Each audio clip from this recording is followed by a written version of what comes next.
ಬೇಕಾಗ್ತದೆ ಒಂದು ಕ್ಷೇತ್ರಪ್ಪ ಅಂತಂದ್ರೆ ಎಷ್ಟು ದೊಡ್ಡದಿರುತ್ತೆ ನಿಮ್ಗೆ ಗೊತ್ತಿದೆ ಎಮ್ ಎಲ್ ಎ ಕ್ಷೇತ್ರ ನಡ್ಕೊಂಡು ಹೇಳಲಿಕ್ಕೆ ಹೋಗೋದ್ರ ಜೊತೆಗೆ ಒಂದು ತೊಗೊಂಡು ಹೋಗ್ಬೇಕಾಗ್ತದೆ ಜನರನ್ನ ಅದಕ್ಕಾದ್ರೂ ಸ್ವಲ್ಪ ದುಡ್ಡು ಬೇಕಾಗ್ತದೆ ಈ ಖರ್ಚಿಗೆ ಮಿನಿಮಮ್ ಖರ್ಚಿಗೆಲ್ಲ ಪಾರ್ಟಿ ಫಂಡ್ ಅಂತ ಮಾಡಿದ ಅದು ಮನೆ ಎಲೆಕ್ಟ್ರಲ್ ಬಾಂಡ್ ಎಲ್ಲ ಕಲ್ತ ಗುಜ್ಜಿಗೆ ಅದು ಭಾಳ ಭಾಳಷ್ಟು ಗಳಿಸಕ್ಕೆ ಹೋದ್ರು ಅದೇನು ತಿನ್ನಕ್ಕೆ ಹೋಗಿ ಆ ಮೀನಿನ ಮುಳ್ಳು ಗಂಟಲ ಸಿಕ್ಕೊಂಡಂಗೆ ಆಗ್ಬಿಟ್ಟದ್ರಿ ಈಗ ಒಳಗೆ ಮೀನು ಹಿಡಿಯುವತ್ತು ಹೊರಗೂ ಬರುವತ್ತು ಅಂತ ಪ್ರಸಂಗ ಆಗ್ಬಿಟ್ಟದು.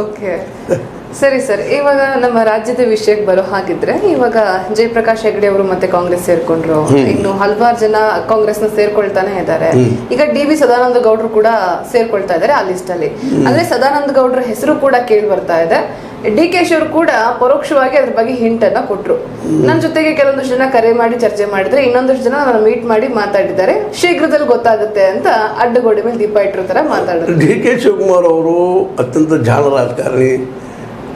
ಅವರು ಇನ್ನೊಬ್ಬರ ಇದರಲ್ಲಿ ಏನಪ್ಪ ಒಂದು ಕಲ್ಲು ಗಪ್ ನೋಡಿಬಿಡೋರು ಅಂತ ಆಗ್ತದೆ ಇಲ್ಲೋ ಯಾರಿಗೂ ಗೊತ್ತು. ಇಲ್ಲಿವರೆಗೆ ಅವ್ರ ಇತಿಹಾಸ ನೋಡಿದಾಗ ಅವರು ಒಂದು ಸ್ವಲ್ಪ ಅವ್ರನ್ನ ಗಾಬರಿಗೊಳಿಸ್ಬೇಕು ಎದುರಾಳಿಗಳನ್ನ, ಅವ್ರನ್ನ ಕಾಡೋದ್ರಲ್ಲಿ ಭಾಳ ನಿಶ್ಚಿಮರದಾರ ಅವ್ರು ಮತ್ತು ಬಂಡು ಅದಾರ ಸಾಕಷ್ಟು. ಮೊದಲು ಅವ್ರಿಗೆಲ್ಲ ಕನಕಪುರದ ಕಲ್ಲು ಅಂತ ಹೇಳ್ತಾರೆ, ಅವ್ರಿಗೆ ಒಂದಿಷ್ಟು ಕಲ್ಲು ಹೋಗಿ ನೋಡ್ತಿರ್ತಾರೆ. ಸದಾನಂದ ಗೌಡರು ಬರ್ತಾರಲ್ಲ ಗೊತ್ತಿಲ್ಲ, ಆದರೂ ಒಂದು ಸ್ವಲ್ಪ ಅವ್ರಿಗೆ ಸಮಸ್ಯೆಗಳು ಬರ್ಲಿಕ್ಕತ್ತಾವ. ಯಾಕೆಂದ್ರೆ ಅವ್ರು ಚುನಾವಣೆ ನಿವೃತ್ತಿ ಘೋಷಣೆ ಮಾಡಿದೀನಿ ಅಂತ ಹೇಳಿದ್ರು, ಚುನಾವಣೆ ರಾಜಕೀಯಕ್ಕೆ ನಿವೃತ್ತಿ ತಗೊಳ್ತಾ ಇದ್ದೀನಿ ಅಂತ ಹೇಳಿದ್ರು. ಬಟ್ ಅದಾದ್ಮೇಲೆ ಸಾಕಷ್ಟು ಜನ ಅವ್ರನ್ನ ಮನವೊಲೈಸಿ ಬಾರಿ ಎಲೆಕ್ಷನ್ಗೆ ಟಿಕೆಟ್ ಕೊಡ್ಬೇಕು ಅಂತೆಲ್ಲ ಮಾತನಾಡಿ ಒತ್ತಾಯಪೂರ್ವಕವಾಗಿ ಅವ್ರನ್ನ ವಾಪಸ್ ಕರ್ಕೊಂಡು ಬಂದ್ರು. ಇವಾಗ ಮತ್ತೆ ಅವ್ರಿಗೂ ಟಿಕೆಟ್ ಇಲ್ಲ ಅಂತ ಹೇಳ್ತಾ ಇದಾರೆ. ಒಂದ್ ರೀತಿ ಅವಮಾನ ಮಾಡ್ದಾಗಲ್ವಾ ಅವ್ರಿಗೆ? ಈಗ ಜಗತ್ ಶೆಟ್ಟರ್ ಆಗಿದ್ದು ಅದೇ, ಈಗ ಇದಾಗ್ತಿರೋದು ಅದೇ. ನೋಡು ಎಲ್ಲಿ ಬಂದ್ರು ಏನಾಗೋದು, ಇವರಿಂದ ಏನು ವ್ಯವಸ್ಥೆ ಬದಲಂತೆ ಆಗೋದಿಲ್ಲ ಇಂಥ ಪಕ್ಷಾಂತರಗಳಿಂದ. ಮತ್ತು ಈ ಜನಕ್ಕೆ ಬೇಕಾದಂಥ ಒಂದು ಆಡಳಿತ ಬರೋ ಸಾಧ್ಯತೆಗಳು ಬಹಳಷ್ಟು ಕಡಿಮೆ ಅಷ್ಟು ಅಂತ ಮಾತನ್ನು ಹೇಳ್ಬೋದು ಇಲ್ಲಿ. ಓಕೆ ಸರ್, ಸುಮಲತಾ ಅವರು ಪಕ್ಷೇತರವಾಗಿ ನಿಂತ್ಕೊಳ್ಳೋದು ಬಹುತೇಕ ಖಚಿತ ಅಂತ ಹೇಳಾಗ್ತಾ ಇದೆ.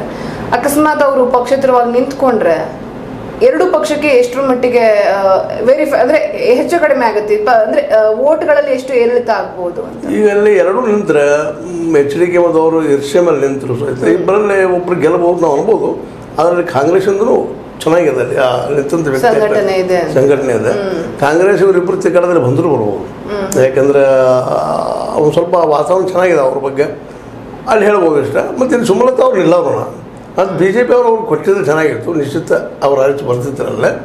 ಈಗೇನಾಗಿಬಿಟ್ಟದ HD ಕುಮಾರಸ್ವಾಮಿ ಅವ್ರಿಗೆ ಅವ್ರ ಬಗ್ಗೆ ಒಂದು ವೈಯಕ್ತಿಕ ಎನ್ಮಿಟಿ ಏನೋ ಅಥವಾ ಏನೋ ಅನ್ನೋದ ಗ್ರಹಿಸದ, ಅದಕ್ಕಾಗಿ ಅವರು ವಿರೋಧ ಮಾಡ್ತಾ ಇದ್ದಾರೆ. ಬಟ್ ಅವ್ರು ನಿಂತು ಅವರು ಆಯ್ಸೋದು ಕಷ್ಟ ಅದಲ್ಲ HDK ಅವರು. ಈಗ ಅದಕ್ಕೆ ಯಾರು ನಿಲ್ಲಿಸ್ತಾರೋ ತಾವು ನಿಲ್ತಾರೋ ಮತ್ತೆ ನಿಲ್ಲಿಸ್ತಾರೋ, ಆದರೆ ಅವ್ರಿಗೆ ಈಗಿದ್ದ ಮಾಹಿತಿ ಪ್ರಕಾರ ಕುಮಾರಸ್ವಾಮಿ ನಿಲ್ತಾರೆ ಅಂತ ಮಾತಾಡ. HDK ಅವರ ಕುಟುಂಬದಿಂದ ಮತ್ತೊಬ್ರು ಅಂದ್ರೆ ರಾಜಕೀಯಕ್ಕೆ ಕಾಲಿಡ್ತಾ ಇದ್ದಾರೆ ತಮಗೆ ಗೊತ್ತಿರೋ ಹಾಗೆ, ಡಾಕ್ಟರ್ CN ಮಂಜುನಾಥ್ ರವರು. ಈಗ DK ಬ್ರದರ್ಸ್ ಅಂತ ಏನಿದ್ದಾರೆ, ಅಥವಾ DK ಸುರೇಶ್ ಬೆಂಗಳೂರು ಗ್ರಾಮಾಂತರ ಕ್ಷೇತ್ರದಿಂದ ಎಲ್ಲರೂ ಕೂಡ ಅವ್ರು ಹಿಂದೆ ಬಿದ್ದಿದ್ದಾರೆ, ಅವ್ರನ್ನ ಸೋಲಿಸ್ಬೇಕು ಅಂತ. ಬಟ್ ಆಗ್ತಾ ಇಲ್ಲ ಅಂತ ಯಾವ ಒಂದು ಕೀಯನ್ನ ಇಟ್ಕೊಂಡಿರಬಹುದು DK ಸುರೇಶ್ ರವರು ಜನ ಪದೇ ಅವ್ರನ್ನೇ ಚುನಾಯಿತರನ್ನಾಗಿ ಮಾಡೋದಕ್ಕೆ ಅಂತ? ನೋಡ್ರಿ, DK ಸುರೇಶ್ ಅವರು ಆಗಿರ್ಬೋದು, DK ಶಿವಕುಮಾರ್ ಅವರು ಆಗಿರ್ಬೋದು, ಒಂದಿಷ್ಟು ಕೆಲಸಗಳನ್ನು ಮಾಡಿರ್ಬೋದು. ಕೆಲವೊಂದು ಹೋಟೆಲ್ಗಳನ್ನ ಗಟ್ಟಿ ಮಾಡ್ಕೊಂಡಿದ್ದಾರೆ ಅವರು, ತಮಗೆ ಬೇಕಂತ ಕೆಲವೊಂದು ಜನರಿಗೆ